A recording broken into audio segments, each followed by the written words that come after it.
Hey crazy gamers, it's Clumsy Gamer here, and in today's video we're going to be reacting to some horror stories by Llama Arts.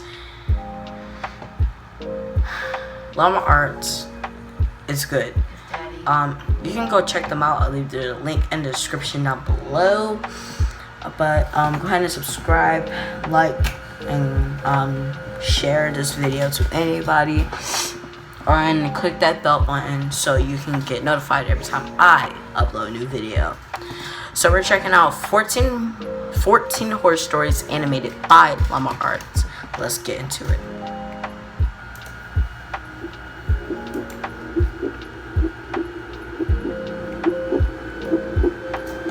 Okay, true pizza delivery horror story. I was out doing a delivery one late night. It was probably the longest drive I have ever taken for a pizza delivery. From the pizza place I worked at, it was a 20-minute drive, which isn't too crazy out where I live. Plus, they ordered 4 large pies, so I figured it was a... 4 large pies? I think you meant pizzas. Pies. Get one. party, and I would get a much bigger tip. Navigating the dirt roads at night was always annoying, though. I pulled up to the given address. It was some old, sketchy-looking building, literally in the middle of a forest clearing. See, no.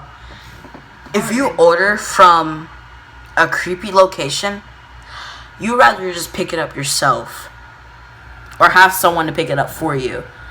Because I'm not driving out there. No. Be like, no, bitch. There were no cars parked anywhere, or any lights on. I put my car in park and called my boss. I asked him to reread the address at least 3 times to make sure I typed it in right, but that checked out. Oh. I could tell he was in a really bitchy mood, and he told me to at least knock on the door and check it out. He would normally get mad if we took back 1 pie, but I was afraid of what he would do if I brought back 4.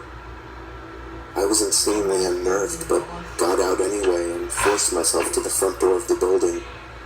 There was no doorbell, so I just knocked really hard. Okay. Oh, don't ask, it's pizza. I heard nothing and didn't really expect to hear anything. I was extremely disappointed, not because nobody answered the door, but because I was realizing that it was all a waste of time and gas. I knocked 1 more time out of desperation,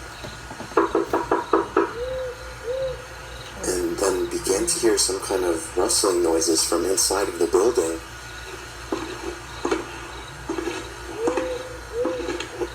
I knocked again and yelled that I was the pizza guy. There was silence now. I felt a bit more uncomfortable now than before. But before I could turn around, I noticed something at the window. There was someone looking through the window. I couldn't tell if it was a man or a woman. All I noticed were their eyes. If you see eyes peeking out the window, no lights on, and you're in a creepy location, don't go to the house.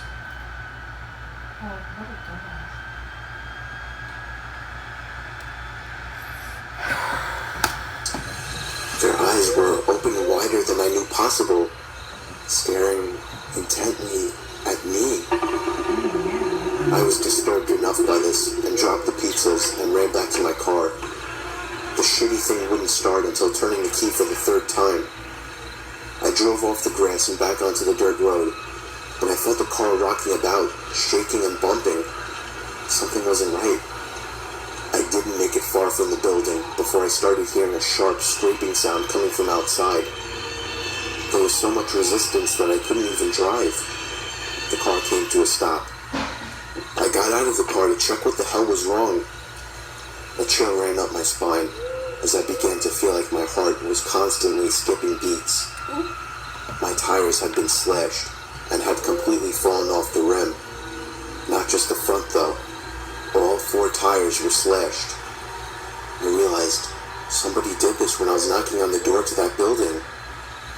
Instead of running, I got back in the car and locked the doors. I was so close to that building, I could practically see it from where I was, if it weren't for the trees blocking the view. I dialed 911 and explained everything to the operator. She told me the cops would be over as soon as possible and that I need to stay hidden. I asked her if it was advisable to stay in the car or run, and she told me it would be best to stay in the car with the door locked. She asked me to stay on the line with her until the cops arrived. My whole body was shaking. In all directions, there was nothing but dark, seemingly endless forest. I knew it would take forever for the cops to get there. I was not comfortable with sitting in that car so close to whoever did this. The next part, though, is what utterly destroyed me. It still shakes me to this day, and I hope nobody ever has to experience this kind of fear. That story was not scary, but if you're gonna be a fast food delivery person, in general, with any type of fast food, if there's like a creepy location, get them to come pick the food up. Don't drive out there. No. That's where you messed up at. That's where you messed up at. And that's how you get killed. That's how a lot of white people get killed in movies, though. And that's the tea. Alright. Next one. As I was scanning all the windows, making sure nobody was outside, I looked in the rearview mirror, and there was the same person. The same person I saw at that window. He looked like Slender Man. Eyes open wider than ever. I could see now that it was a woman. Whoa! And I could ever so slightly see a smile Michael Jackson begin to right there. spread across her face. I opened my door and full-on sprinted into the woods, not caring how much noise I made. I ran until I was out of breath, which didn't take long, and I hid behind a giant log on the ground. I tried to cover my loud breathing with my hand as I waited and waited for what felt like hours until I finally heard sirens in the distance. I gathered up all the stamina I had left to run all the way back in the direction of the dirt road. Eventually, the glowing red and blue lights came into view, and I had never felt better in my life. They were parked in front of my car, investigating with flashlights. I came out yelling at them like a lunatic to help me. I fell to the floor and started to gag, almost throwing up from running so much. They picked me up and began to question me, to which I explained everything to the best of my ability. One of the two cars drove over to the building, and the two officers began to search the building. They came back with nothing except for a couple of spiky objects. These objects were exactly the same as the ones used to slash my tires. The cops guessed that it was some kind of sick, demented couple, being that I saw the woman, but unfortunately they were never found. And that still kills me to this day. And that's the tea. I obviously quit my job right after that and started working at a local grocery store. I know that I'll never forget seeing that woman at the back of my car.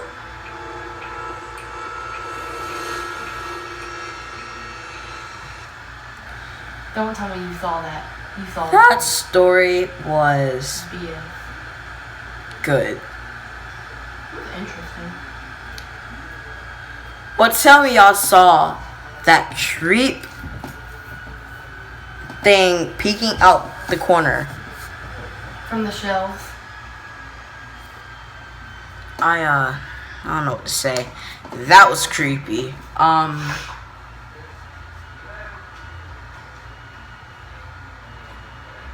It was good.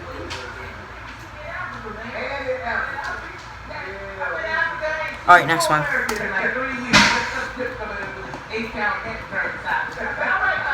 This is an ad.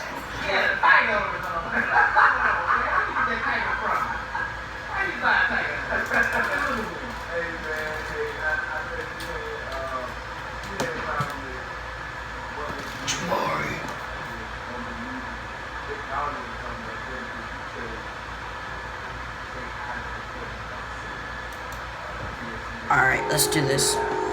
True story, Home Alone story 3. I recently moved out, and I already have a horror story to tell. Okay. The house I moved into isn't anything impressive. It's just a house that's appropriate for 1 or 2 people. But That's I'd a say nice right house. away, I started hearing weird sounds coming from inside the walls. I first heard it in the kitchen, and then in the bathroom, but on night 3, I started hearing it in my bedroom.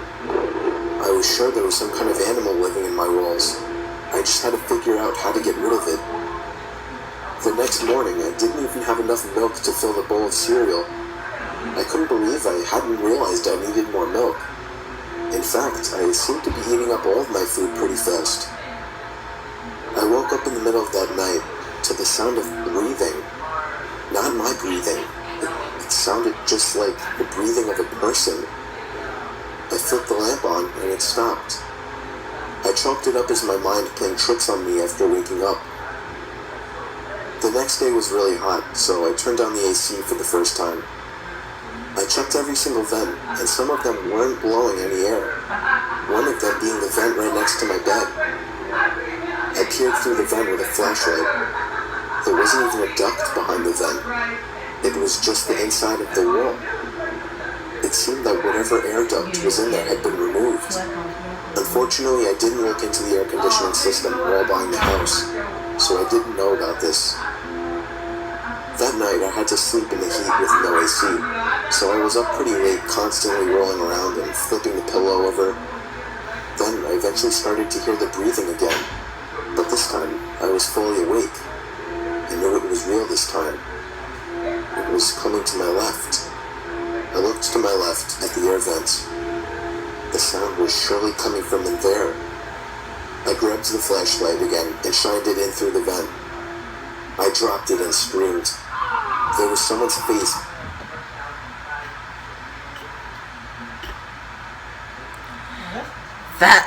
That laugh. That's just That scream was me looking at his face, wondering, "Sir, are you okay?" Wait, that face kind of got me a little bit. Peering through the cracks of the vents. The first thing I saw were their eyes, open wide and glowing. I screamed all the way down and out the house. I soon found out there was a crazy, dangerous homeless man living in my walls, and he had been eating my food ever since I moved in.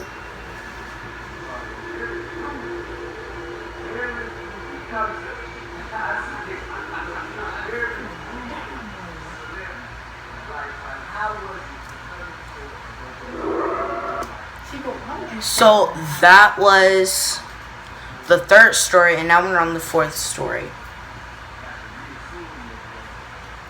that like second story just right now? That was a good story.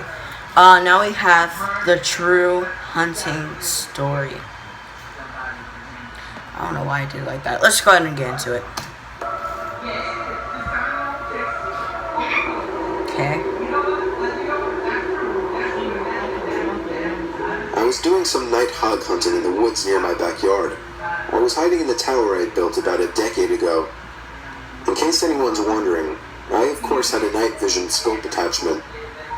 I guess I'm what you would consider a hardcore hunter. I don't want to bore you with the unnecessary story prolonging details, so I'll make this short. And I want everyone to know that though I agree this story sounds far-fetched and crazy, it is nothing but the truth. And I, in a way, actually consider myself lucky that I'll always have such a horrifying story to share. So, while I was sitting in the tower waiting for movement, it finally came. I took aim and found the source. But it wasn't at all a hog, or any kind of animal I was expecting. It was a person, a man wearing all black. Black sweatpants, black shoes, and a black hoodie with the hood over his head.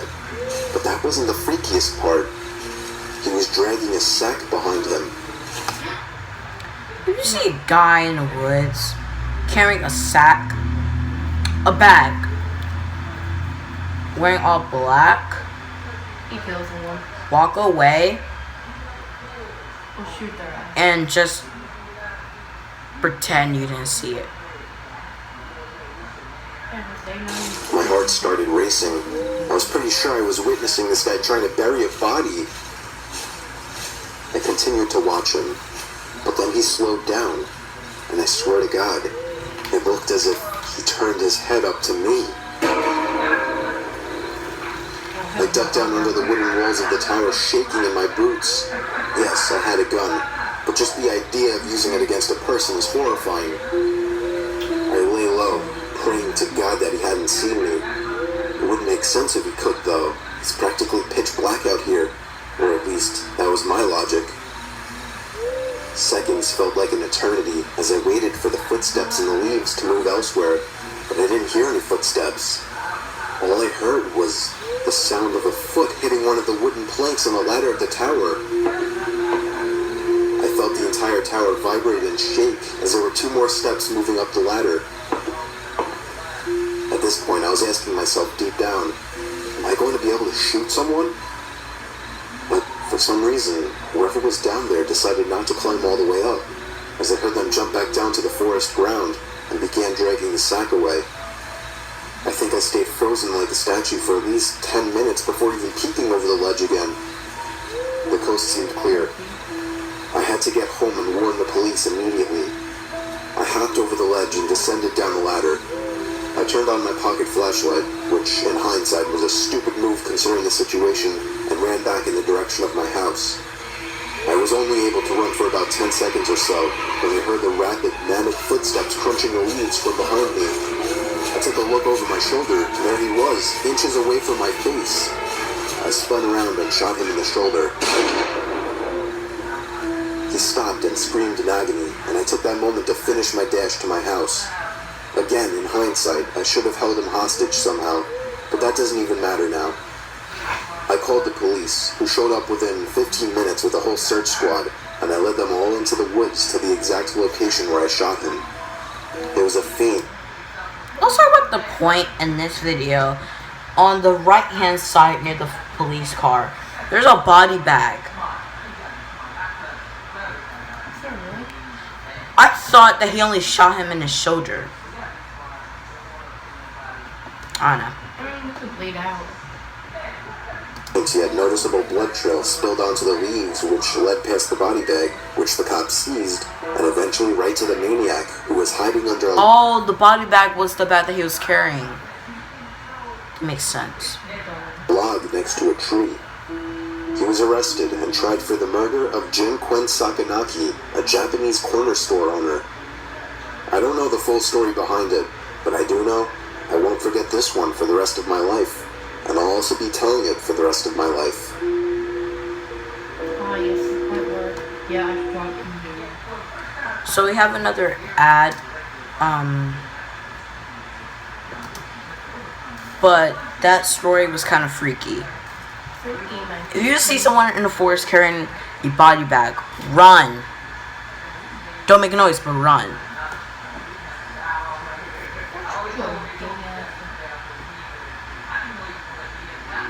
And bandit in a house I'll at never night. forget the time me and my brother snuck out past our bedtimes to explore an allegedly haunted house down the block. Yes, I said bedtime, as I was only 10, and my... haunted house down the block. Yes, I said bedtime. Why is he looking like Chucky? Why is he looking like Chucky? Okay. Seriously, no. Okay. Time, as I was only 10, and my brother Luke was only 12.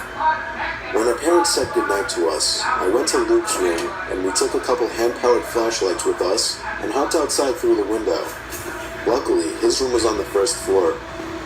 Those hand-powered flashlights worked by constantly pushing in a little trigger that would create light inside the lens. They were noisy as hell, but they were convenient. Once we were outside, we just walked down the block, and in 2 minutes we were there. It was rumored by all the neighborhood kids and teens that the place was haunted. Everything about it was creepy.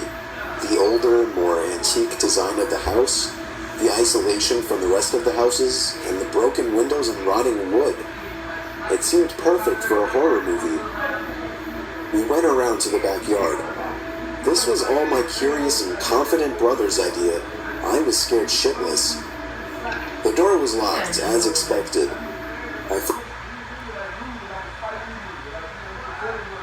He looked like that. The 12-year-old looked like he could be Satan. like when he grew older. He looked like he could be like a troublemaker.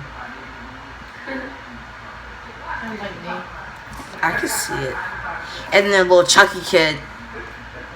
I don't know. He's just creepy. Chucky looking at it. Felt a bit of relief, thinking we might just go home. But my brother made a shocking move next. He grabbed a plank of wood laying in the grass and began smashing the already chipped window. Eventually there was enough of an opening to unlock it and slide it up completely. We hopped inside and began cranking those noisy-ass flashlights. Immediately after entering the house, we both picked up on the fact that it was like 90 degrees in there, which was odd as it was a September night in the mid-70s. There was no graffiti or... So that's what that Justin Bieber type of haircut is with. What bull? So this guy has to be like around 45 now. Yeah. or anything anywhere. In fact, it was relatively empty besides a few pieces of furniture that were clearly not worth taking along. It seemed we were the first to enter the house, shockingly, or at least from the back.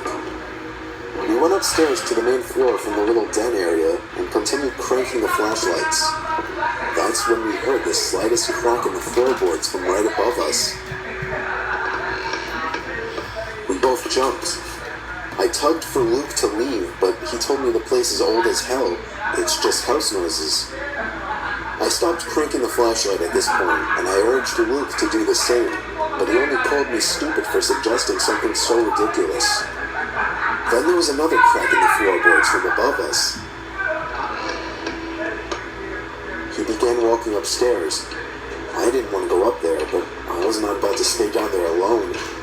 I followed behind him to the upstairs. There was a door that led to a room right above where we were standing. I begged him not to open it, but he must have just wanted to be the big, tough older brother. He began to reach for the doorknob while still cranking the noisy flashlight, but then he stopped. I was confused. I could see in the dark he was moving his ear up against the door, listening for something. Silence. Then, the most deafening, nightmare-inducing moment of my life. A single bang on the door from the other side sent my brother staggering into the wall in pain, covering his ear. We dropped the flashlights and ran straight out the back door and back home. We were so loud. You know something I just noticed? Okay, so Luke has 5 fingers. Why does his little brother only have 4 fingers?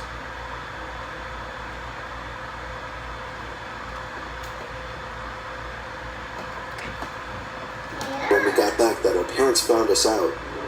We told them what happened, but they naturally didn't care and grounded us both for a week. 2 nights later, I woke to the sound of something from outside my window and a glare of brightness sneaking in through my slightly opened blind. I sat up, and my heart sank when I realized it was the sound of the crank to my flashlight. I stood up and looked out the window, and that's when it stopped. There was nothing but complete blackness out there after that. I woke the next day barely remembering what happened, and I still hope today that that part was just a dream.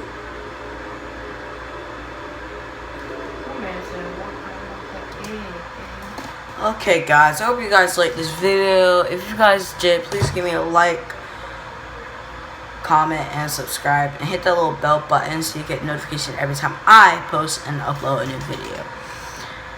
And also go check out Llama Arts. They're really good with their stories. Also kind of stupid but fun. And go look at their merch. Their merch is like really good too. I hope you guys like this video. Bye.